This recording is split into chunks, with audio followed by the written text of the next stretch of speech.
Oke, jadi welcome back to Silent Trader Academy Channel. Ya, masih berjumpa kembali dengan saya, Om Silent di kesempatan morning briefing hari ini. Ya, mengawali bulan baru di Agustus. Ya, jadi pas banget tanggal 1 hari Senin itu di bulan Agustus. Dan gimana nih, saya mau tanya dulu ke teman-teman. Ya, gimana market selama bulan Juli? Ya, overall kalau bagi saya ya, kalau Anda tanya saya overall sih menurut saya bulan Juli ya awalnya kurang bagus, tapi ya endingnya lumayan lah. Ya maksudnya dalam tanda kutip market dibuat bergairah sehingga kita bisa memanfaatkan ya untuk trading lah istilahnya, apalagi dalam seminggu 2 minggu terakhir. Oke, lalu ya kita punya win rate, nanti kita rekap juga bulan ini win rate kita baik sekali kayak di atas 80% ya, karena yang cut loss kayaknya cuma 3 atau 4 dari mungkin 20-an emiten gitu. Jadi overall masih masih on track banget. Lalu berikutnya kita akan lanjut juga membahas arah market dulu. Jadi sepekan kemarin kita udah tahu bahwasannya suku bunga The Fed naik ya 75 basis point, dan memang 75 basis point mungkin sudah di respon atau sudah di price in oleh market, sehingga ketika memang ketok palunya 75 basis point, bursa Dow justru malah naik. Ya karena memang udah terprice in nih, sudah diantisipasi. Ya. Lalu besoknya lagi keluar GDP Amerika Serikat ya. Coba kita cek. Ini yang IPO juga banyak sih ya. BTW kalian ikut IPO apa nih? Kalau kita di VVIP saya udah bahas nih. Ya gula, RCCC, JAR, AMMS gitu ya. Oke. Nah ini ya. Jadi GDP-nya untuk United States kemarin turun 0,9. Jadi 2 kuartal berturut-turut mengalami negatif, itu secara teori ya itu resesi. Ya meskipun turunnya nggak besar ya, tapi bisa dikatakan resesi. Cuman yang kita lihat respon di market kayaknya sudah nggak kaget. Jadi ya market biasa-biasa aja gitu ya, nggak kaget bahkan cenderung positif. Ya mungkin itu juga menjadi katalis di bursa kita, bursa Indonesia ya HSG cukup sustain gitu ya, cukup sustain dan dalam seminggu terakhir juga bergeraknya positif. Oke, lalu kalender berikutnya di bulan Agustus yang harus kita perhatikan apa? Ya yang harus kita perhatikan ialah Indonesia ya. Yang harus kita perhatikan ialah Indonesia itu akan bukan ketok sih, pengumuman ya, pengumuman inflasi itu di jam 11. Jadi di hari Senin kita akan lihat nih ya, karena kalau dari konsensus ini 4,8. Jadi perkiraan-perkiraan yang sudah dihitung oleh para pakar-pakar itu kurang lebih adalah 4,8 ya, 4,8 secara year on year. Nah, jadi kan kalau kita bisa lihat kalau sampai terjadi bahkan lebih, wah bahkan inflasi 5 amit-amit, itu akan jadi dampak yang negatif. Tapi kalau misalnya bahkan lebih rendah daripada kemarin, ya inflasinya balik ke 4% gitu atau bahkan di bawah dari konsensus, saya rasa itu bisa jadi katalis tambahan ya sementara untuk di market. Jadi kita juga harus tahu nih agenda-agenda kita ya, agenda-agenda kita di Indonesia apa aja perekonomiannya. Lalu apalagi Om yang bisa kita lihat ya dalam periode 1 minggu ke belakang sampai mungkin 1 minggu ke depan, kita masih akan berputar di rilis laporan keuangan kuartal 2, yang mana rata-rata emiten-emiten blue chip terutama komoditi ya, batu bara, banking juga. Karena banking kalau kondisi normal itu selalu growth. BCA, BRI itu pasti growth terus dari tiap tahun ya, ini perusahaan yang memang hebat. Nah tapi di luar itu emiten-emiten batu bara, komoditi ya, batu bara spesialnya yang market cap-nya juga cukup besar ya, kayak ITMG, PTB, Adro itu kan market cap-nya cukup besar ya, sehingga cukup berdampak terhadap market pergerakannya. Mereka juga harusnya nerbitin laporannya juga bagus. Jadi itu katalis-katalis yang membuat market masih sustain. Ya, masih sustain dan seakan-akan market breakout. Jadi yang kita lihat ini adalah katalis yang memang sudah saya bicarakan seminggu 2 minggu ke belakang. Ya, ini katalis yang terjadi. Nah, setelah katalis-katalis ini selesai, ya mungkin kita harus merespon karena biasanya kalau market udah nggak ada katalis, ya market akan back to sideways atau akan koreksi mencari dalam tanda kutip harga wajarnya. Jadi ya selagi kita masih dalam katalis, ya kita masih bisa cari cuan sebanyak-banyaknya. Nanti ketika katalis itu sudah nggak ada dan market udah nggak ada reason untuk naik lagi, ya maka kita harus antisipasi. Ya gimana cara antisipasinya? Ya cara antisipasinya ialah dengan melakukan money management. Ya jadi yang saya lihat banyak yang mulai FOMO nih.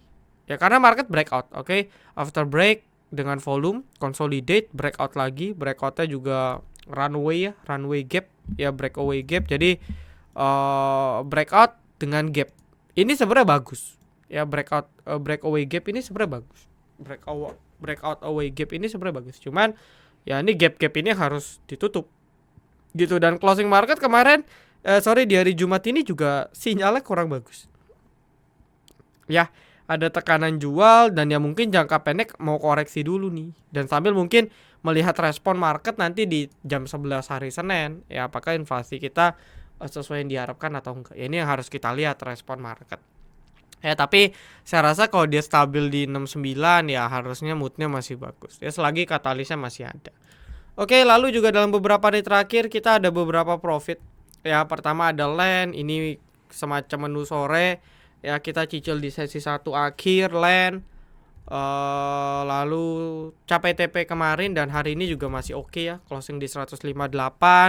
Ya, capai TP 1. Lalu PTBA swing kita berhasil ya, full TP 1 dapat, OTW TP 2 ya 7 sampai 10%. Lalu juga ada Behit ya, ini kita kawal selama 1 bulan dan dapat sampai TP 2 20% lebih. Jadi lumayan banget. Lalu juga di mobile apps ya, Axio, Bumi kita punya watchlist itu juga masih perform meskipun ya hati-hati ya, teknikalnya juga udah agak sedikit worry ya. Dan reminder, jadi kemungkinan di hari Senin kita akan publish bot gratis gitu ya, bot gratis yang ada di aplikasi yang teman-teman bisa pakai ya secara gratis, screening, charting dan live sinyal. Teman-teman bisa dapatkan gratis dengan sign up aja. Teman-teman registrasi di aplikasi ya. Lalu teman-teman dapat akses ya gratis selama 30 hari. Jadi bagi yang mau cepat-cepat buruan download di Android dan review bintang 5 ya. Kasih ulasan sebagus-bagusnya agar dapat aktivasi. Lalu untuk berikutnya VVIP Silent Investor ya, ini emiten investasi bagi yang mau dipersilakan karena di kuartal 3 ya akan kita open di Oktober, jadi masih 3 bulan lagi. Dan close regis nanti di tanggal 31. Oke. Lalu yang mau join VVIP juga silakan, masih pakai harga yang lama bukan harga yang ini. Ya, win rate kita belum rekap ya. Nanti kita akan publish di morning briefing mungkin untuk minggu depan. Lalu nextnya kita akan bahas market sudah. Lalu kita akan sedikit membahas tentang requestan yang teman-teman udah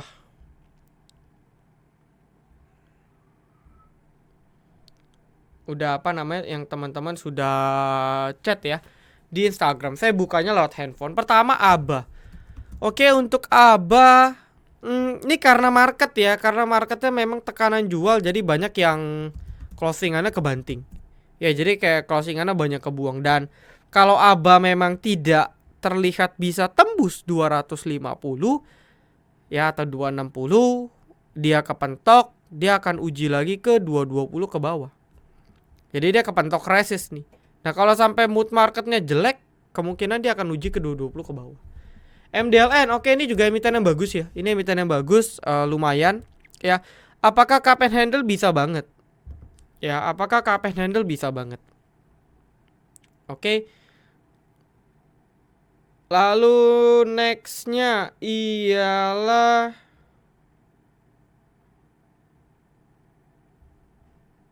bentar ya, saya cek dulu.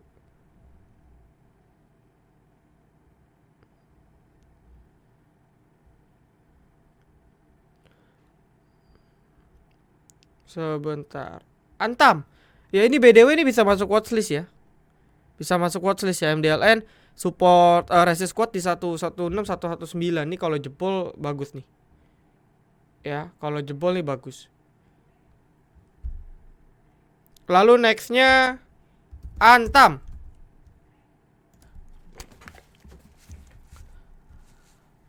Oke, untuk Antam. Jadi emiten-emiten kayak Antam, Harum, Inco, ya ini harusnya mengikuti pergerakan market ya. Jadi secara teknikal juga dia kan kemarin uji 2000 ya. Dimana kita tahu 2000 juga kan area psikologis ya. Area psikologis dan hari ini kepentok. Secara teknikal sih masih bagus karena kalau kita asumsikan dia memang mau membuat tren yang naik, ya, dia akan buat satu pijakan untuk membentuk higher low, gitu ya. Dia akan membuat satu pijakan untuk membentuk higher low, ya, lalu lanjut naik lagi. Jadi memang harus turun dulu untuk Antam, minimal uji ke sini nih, ya, uji sekitar 1900, karena ini dulu area support juga ya. Cuman ya supportnya nggak terlalu kuat. Atau dia akan uji paling dalam di 1800. Nah setelah uji 1800 buat low baru confirm, dia bisa lanjut confirm naik lagi. Ya jadi tergantung Anda maunya gimana. Kalau Anda beli sekarang besok mau TP ya sulit. Tapi kalau Anda memang mau forcing positioning, Anda bisa tunggu koreksi yang agak lebih rendah lagi untuk entry. Jadi setiap saham itu situasional sih, tergantung tujuan Anda tradingnya gimana. Ya, nah lalu kayak Unilever, GGRM, Sido, bahkan ARB. Jadi hari ini banyak juga emiten-emiten yang consumer goods mungkin ya, atau di luar dari yang diuntungkan. Ya, ini mengalami juga yang namanya, saya juga agak kaget sih. Jadi kayak model Sido, kita tahu ya Sido baik itu pandemik atau enggak, dia punya penjualan stabil. Saya sih belum buka dia punya laporan keuangan, tapi saya cek sekilas di RTI Business turun ya. Dia punya laba Q-nya turun. Turunnya juga menurut saya cukup signifikan ya. Turunnya menurut saya juga cukup signifikan untuk Sido. Bahkan gudang garam minus ya di satu kuartal. Jadi turunnya hampir setengah. Year on year turun, QOQ turun kurang lebih 50%. Dan that's why kalau Anda tanya Om Sido kenapa ARB, ya kurang lebih begitu. Saya sih belum ngecek nih penyebabnya, apakah memang karena penurunan penjualan atau ada beban lain yang bengkak. Tapi dari dulu Sido sejak pandemik juga nggak pernah seperti ini. Bahkan gudang garam pun dalam kondisi kita bilang ekonomi normal, dia tiba-tiba minus gitu ya. Jadi banyak sekali yang terjadi. Dan kayak model-model consumer goods kalau marketnya bagus ya ini akan ditinggalkan. Ya apalagi nih Unilever sudah mulai jebol 4.500, ini udah jadi sinyal yang kurang bagus. Ya dia buat rectangle di sini sideways, jebol bawah ya turun. Jadi ya ini harus diperhatikan ya. Consumer goods kalau kondisi market moodnya bagus ini akan kembali ke seharusnya. Ya mungkin ada beberapa consumer goods yang akan sustain ya karena menyesuaikan dengan dia punya fundamental atau momentum. Tapi consumer goods yang naik karena marketnya kemarin crash, ini akan kembali ke harga yang seharusnya. Lalu TRGU saya no comment ya. Jadi banyak banget yang rekom ya karena mungkin terkenal ya karena IPO-nya sukses. Tapi balik lagi ya, saya nggak tahu pemainnya siapa.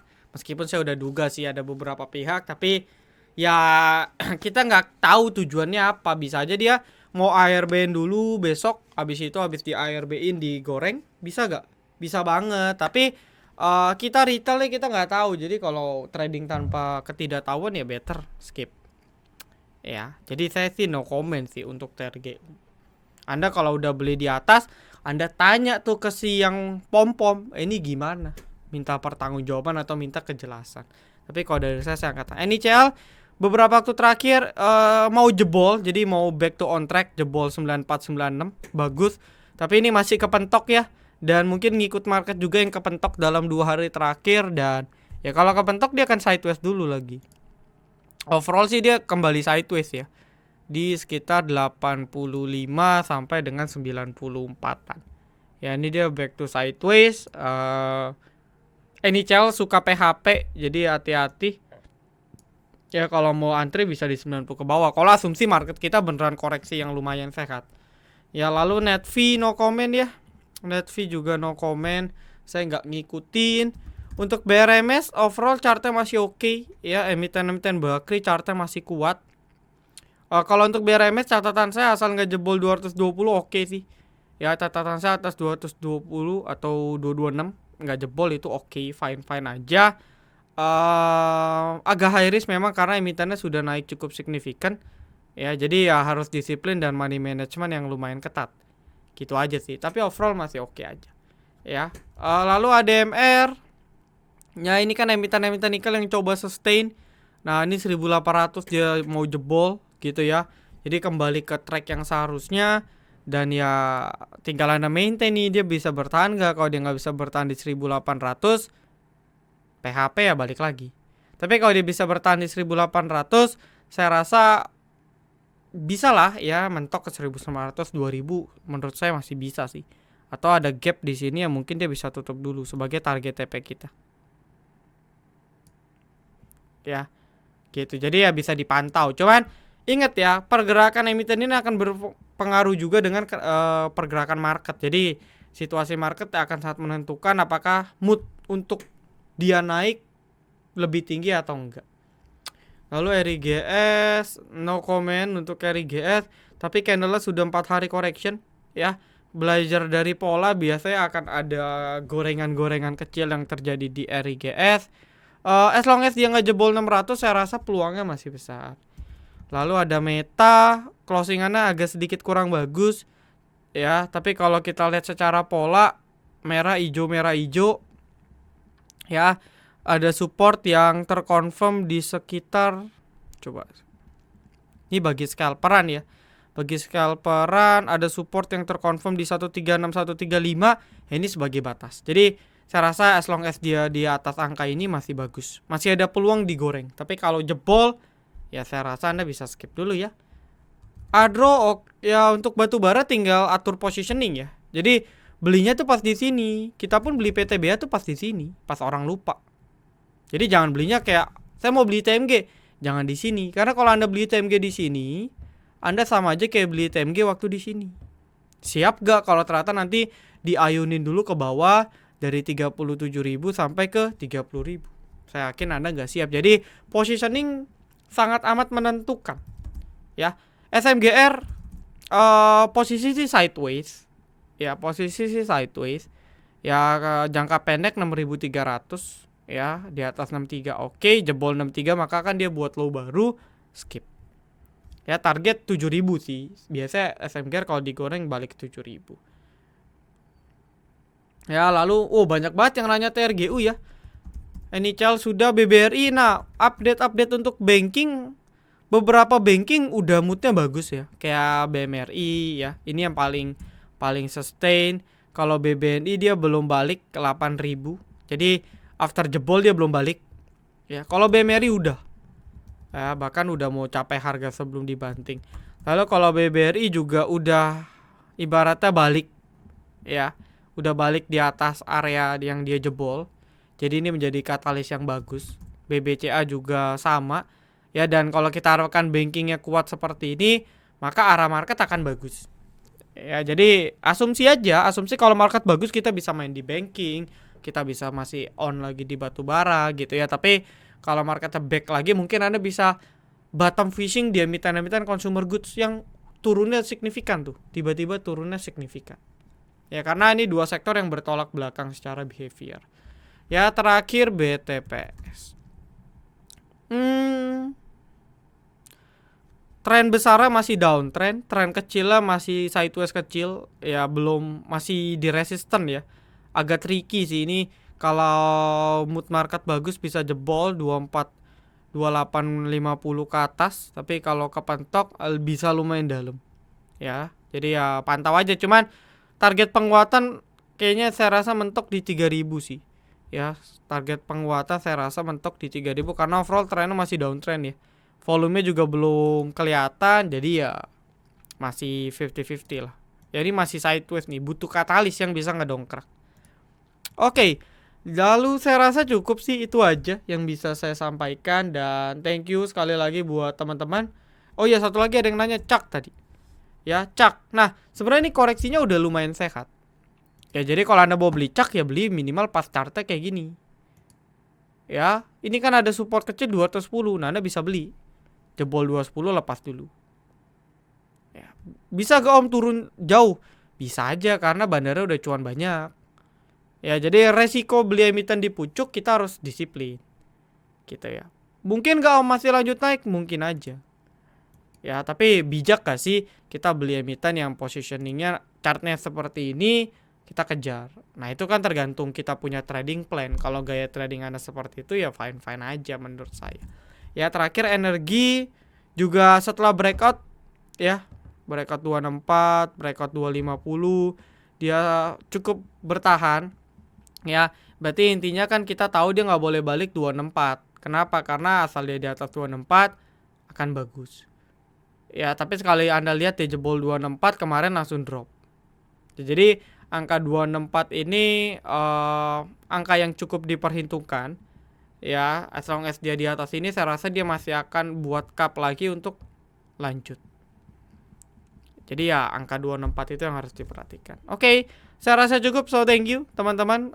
Good luck, kita doakan bulan yang baru menjadi semangat baru untuk kita, tetap disiplin dan tetap hati-hati dengan market ya, jangan euforia berlebih.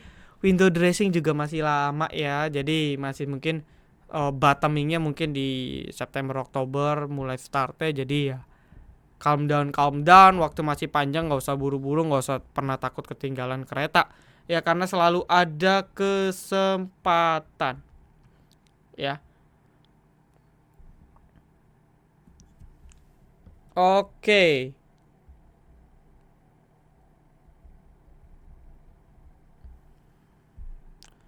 Oke, jadi saya rasa cukup. Thank you teman-teman. Good luck, tetap semangat. Salam Trader Academy, be salam, be patient, be cuan.